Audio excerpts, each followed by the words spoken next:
In section 6.2, we're going to talk about the properties of a parallelogram. So let's first go ahead and define a parallelogram. A parallelogram is a quadrilateral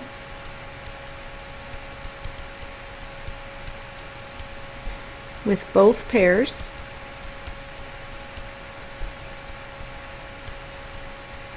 of opposite sides parallel. So go ahead and pause if you need to finish writing that down. And then let's go ahead and label our parallelogram with some letters here.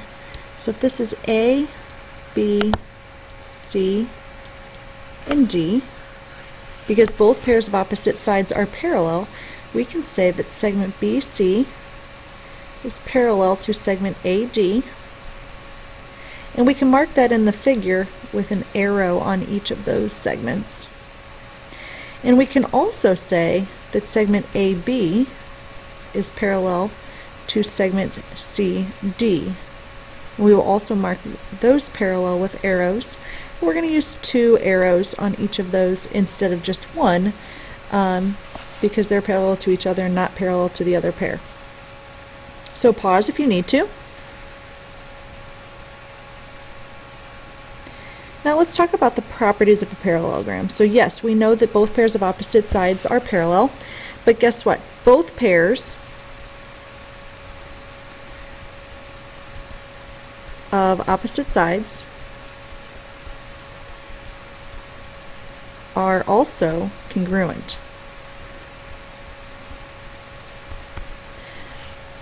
So what does that mean? That means that segment ZW is congruent to segment XY,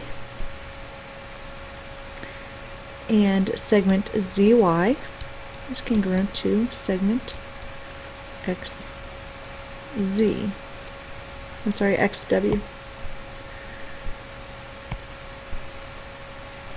So if we mark that, congruent, congruent. Pause if you need to. Now we're going to go on to the next one. Both pairs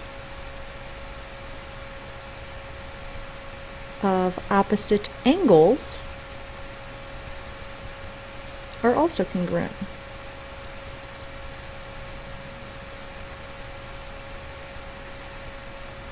So for instance, angle Z is going to be congruent to angle X. Those are opposite or across from. So we'll mark those with little arcs. And likewise, angle W is congruent to angle Y.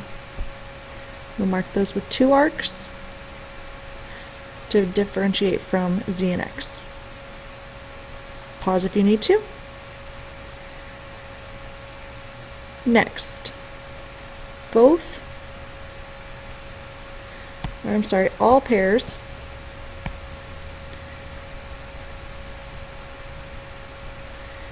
of consecutive angles are supplementary.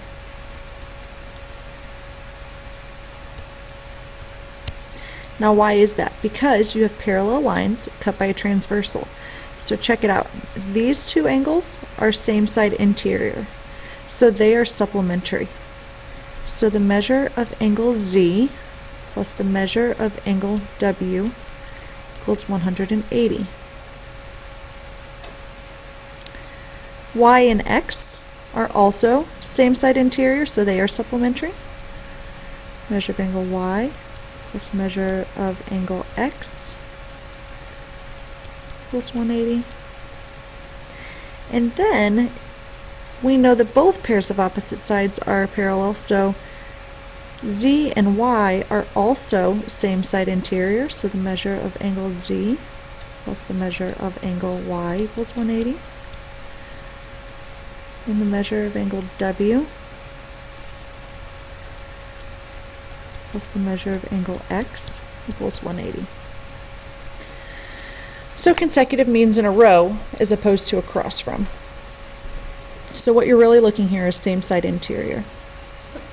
Okay, the last thing we're going to do is we're going to talk about the diagonals. Okay, remember diagonals basically cut across the figure and connect vertices. So if we have two pairs of diagonals in here, I'm going to put an A in the middle for where they intersect. And what happens is the diagonals bisect each other.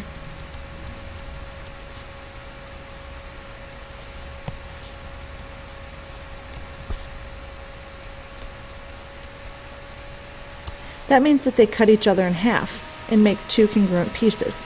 So ZA is going to be equal to XA. Or you could write those as congruent as well. And then WA is going to be equal to YA.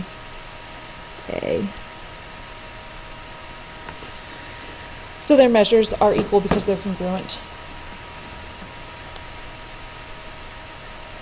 Okay, so let's do a couple of examples here.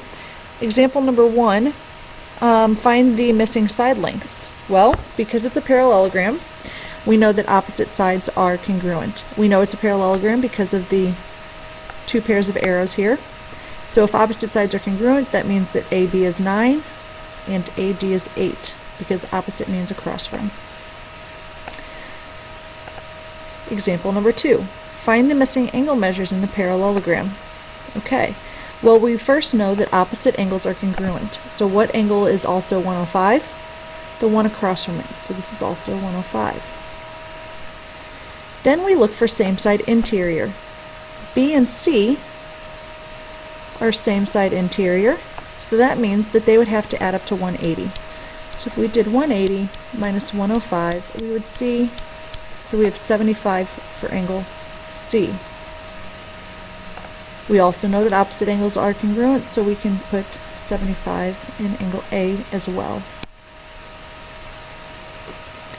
Example number 3. Find XT.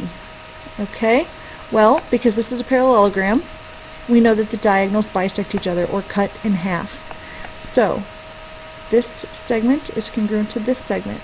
If VX is 3, TX is also 3, or XT.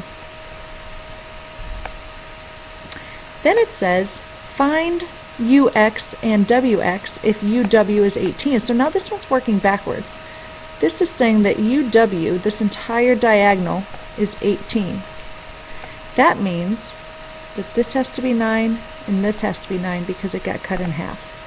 So UX equals 9 and WX equals 9. So now you are in charge of 3 checkpoint exercises for tomorrow.